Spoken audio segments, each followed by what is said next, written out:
बिस्मिल्लाहिर्रहमानिर्रहीम। शुरू करता हूँ अल्लाह के पाक नाम से जो बहुत बड़ा मेहरबान नहायत रहने वाला है। दोस्तों, बहनों, भाइयों, बुजुर्गों, अस्सलाम वालेकुम। हम अपने बयानात के सिलसिले में आपको खुशामदीद कहते हैं और आज का बयान नंबर 42 है, जिसमें हम बयान कर रहे हैं सूरह यूनुस काफिरों के इंजाम को कैसे बयान करती है। तो बहनों, भाइयों, दोस्तों और बुजुर्गों, हमारा मकसद कुरान पाक और सुन्नत से सीखना और सिखाना है, तारीख पर गौर करना और इलाही रहनुमाई से मसाइल का हल तलाश करना है। अल्लाह ताला हमारे इस बयान को नफा बख्श और तमाम दिलों के लिए नूर का जरिया बना दे, आमीन। सूरह यूनुस कुरान पाक का 10वां बाब, ईमान कुफर और इन दोनों इंतखाबों के बाद होने वाले नताइज के मौज़ूआत को ताकतवर तरीके से बयान करती है। इस सूरह के मरकजी असबाब में से एक लोगों का इंजाम है जो अल्लाह ताला का इनकार करते हैं, इनकी आयत का इनकार करते हैं और तकब्बर पर कायम रहते हैं। ये सूरह इंसानियत के कुफर के खतरात से आगाह करती है और आखिरत में काफिरों को मिलने वाली पेशेमानी और सजा की वाज़ह तस्वीर पेश करती है। इन तसरियात के जरिए अल्लाह ताला हमें याद दिलाता है कि कुफर सिर्फ ईमान का इनकार नहीं है, बल्कि एक ऐसा रास्ता है जो हतमी नुकसान की तरफ ले जाता है। शुरू में सूरह यूनुस लोगों की इलाही पैगाम के इनकार से खबरदार करते हैं। आयत नंबर 7 सूरह यूनुस में अल्लाह ताला फरमाता है, जिसका तर्जुमा है, बेशक जो लोग हमसे मिलने की उम्मीद नहीं रखते और दुनिया की जिंदगी से मुतमिन है और इसमें महफूज है, और वो लोग हमारी निशानियों से गाफिल हैं, इनके लिए इनकी कमाई की वजह से आग है। ये आयत इस बात की वजाहत करती है कि काफिरों का इंजाम सिर्फ अल्लाह का बराह रास्त इनकार करने से नहीं होता, बल्कि इसकी निशानियों से गाफिल रहने और आखिरत की तैयारी पर दुनिया की आर्जी आसाइशों की तरजीह देने से होता है, और इनकी गफलत और तकब्बर का नतीजा दायमी अजाब है। दोस्तों, बहनों, भाइयों, बुजुर्गों, सूरह यूनुस इस बात पर भी रोशनी डालती है कि काफिरों को क़यामत के दिन जिल्लत और खौफ का सामना करना पड़ता है। आयत 27 में, सूरह यूनुस की आयत नंबर 27 में अल्लाह ताला फरमाता है, जिसका तर्जुमा है, लेकिन जिन्होंने बुराई कमाई, बुराई का बदला इसके बराबर है और जिल्लत इन पर छा जाएगा। अल्लाह की तरफ से इनका कोई मुहाफ़िज़ ना होगा। इनके चेहरे रात की तारीकी के टुकड़े से ढके होंगे और यही लोग दोज़ख के साथी हैं, वो इसमें हमेशा रहेंगे। यह तफसील खौफनाक भी है और वाज़ा भी है। ये ज़ाहिर करती है कि किस तरह कुफर ना सिर्फ सजा बल्कि शर्मिंदगी, बेइज्जती और किसी तहफ़्फ़ुज़ या हमायत की अदम मौजूदगी का बायस बनती है।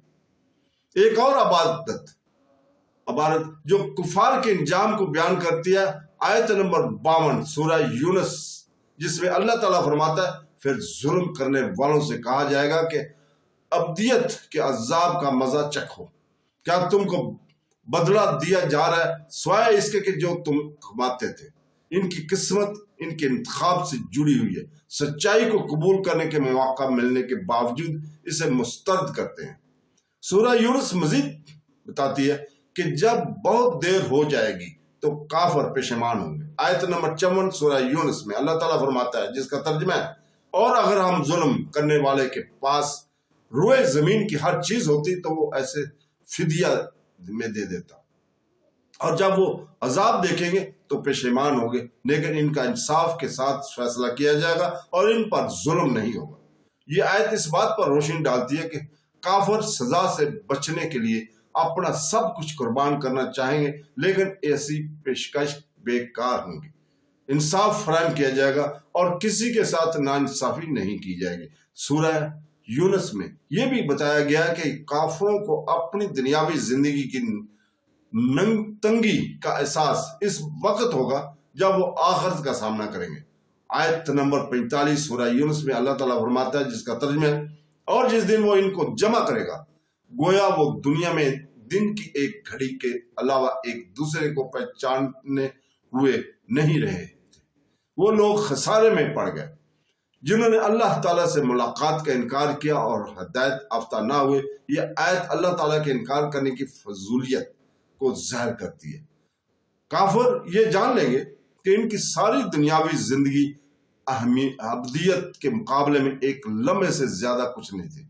پھر بھی انہوں نے اسے انکار اور غفلت میں ضائع کر دیا۔ سورہ یونس اس بات پر بھی زور دیتی ہے کہ کافروں کی قسمت میں جھوٹے معبودوں یا بتوں سے مکمل علیحدگی شامل ہے جن کو وہ پوجا کیا کرتے تھے۔ آیت نمبر 30 سورہ یونس میں اللہ تعالیٰ فرماتا ہے، جس کا ترجمہ ہے وہاں ہر شخص کو اس کے پہلے کیے ہوئے اعمال کے لیے آزمائش میں ڈالا جائے گا اور وہ اللہ کے پاس لوٹائے جائیں گے جو ان کا حقیقی مالک ہے، اور ان سے وہ سب کچھ کھو گیا جو وہ گھڑتے تھے۔ اس سے ظاہر ہوتا ہے کہ کافروں کو جھوٹے دیوتاؤں پر بھروسہ کرنے کی فضولیت کا احساس ہوگا۔ ان کا کوئی من گھڑت سفارشی یا بت قیامت کے دن ان کی مدد نہیں کر سکے گا، وہ تنہا کھڑے ہوئے اپنے کفر کے نتائج کا سامنا کریں گے۔ نبی کریم صلی اللہ علیہ وسلم نے اپنے اقوال میں کفار کی تقدیر کو مزید واضح کیا ہے۔ صحیح مسلم حدیث نمبر 2844 میں آپ نے فرمایا، قیامت کے دن موت ایک کالے مینڈے کی صورت میں لائی جائے گی اور اسے جنت اور جہنم کے درمیان ذبح کیا جائے گا۔ پھر کہا جائے گا کہ اے اہل جنت، تمہارے لیے ابدیت ہے اور موت نہیں، اے جہنمیوں، تمہارے لیے ابدیت اور موت کا کوئی پیغام نہیں تھا۔ اس سورہ کا پیغام نہیں تھا جس میں کافروں کو عذاب کو ابدی قرار دیا گیا ہے، جس میں ان کے مصائب کا کوئی خاتمہ نہیں ہے۔ صحیح بخاری کی حدیث نمبر 6540 میں درج ایک اور حدیث میں ہے کہ رسول پاک صلی اللہ علیہ وسلم نے فرمایا، جہنمیوں سے کہا جائے گا کہ کیا تم زمین پر سونے سے فدیہ لینا چاہتے ہو؟ وہ جواب دیں گے کہ ہاں۔ پھر ان سے کہا جائے گا کہ لیکن تم سے اس آسان چیز مانگی گئی تھی جب کہ تم سورہ یونس میں موجود تھے۔ سورہ یونس 54 نمبر یہ ظاہر کرتی ہے کہ کافر اپنے آپ کو دولت کے ساتھ فدیہ دینا چاہیں گے، لیکن اس طرح کی کوشش انہیں بچا نہیں سکے گی۔ سورہ یونس مسلسل اس بات پر زور دیتی ہے کہ کفر محض جہالت نہیں بلکہ حق کی جان بوجھ کر مسترد کرنا۔ آیت نمبر 44 میں اللہ تعالیٰ فرماتا ہے، جس کا ترجمہ ہے، بے شک اللہ لوگوں پر ہرگز ظلم نہیں کرتا بلکہ لوگ اپنے آپ پر ظلم کرتے ہیں۔ اس سے ظاہر ہوتا ہے کہ کافروں کا انجام خود ہی ہوتا ہے۔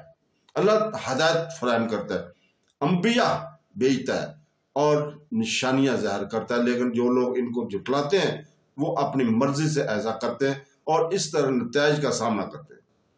سورہ یونس واضح اور طاقتور الفاظ میں کافروں کے انجام کو بیان کرتی ہے۔ اس سے ظاہر ہوتا ہے کہ انہیں ذلت، پشمانی، ابدی سزا اور جھوٹی حمایتوں کے مکمل نقصان کا سامنا کرنا پڑے گا۔ ان کی دنیاوی زندگی اس ابدیت کے مقابلے میں کچھ بھی نہیں لگتی جس کو انہیں برداشت کرنا چاہیے۔ سورہ یونس خاطیہ کے کفر تباہی کا راستہ ہے، جبکہ اللہ تعالیٰ پر ایمان اور آخرت کی تیاری امن اور نجات کی باعث ہے۔ حضرت محمد صلی اللہ علیہ وسلم کے ارشادات کی تائید میں سورہ یونس کے اسباب مومنوں کو اپنے ایمان پر ثابت قدم رہنے اور دنیاوی زندگی کو جھوٹی کشمکشوں کے دھوکے میں نہ آنے کی یاد دلاتے ہیں۔ کافروں کا انجام تمام انسانیت کے لیے ایک تنبیہ ہے کہ وہ حق کو قبول کر لیں اس سے پہلے کہ وہ بہت دیر ہو جائے۔ تو دوستو، بہنوں، بھائیوں، بزرگوں، آج کی گفتگو کے اختتام پر ہم دعا کرتے ہیں اللہ تعالیٰ سے ہمارے دلوں کو پاک کر، ہمارے اعمال کو قبول فرما، ہمارے گناہوں کو معاف فرما، ہم اپنے شکر گزار بندوں میں شامل فرما، ہمیں قرآن پاک اور حدیث نبوی پر پیروی کرنے کی توفیق عطا فرما۔ آمین ثم آمین۔ اللہ حافظ۔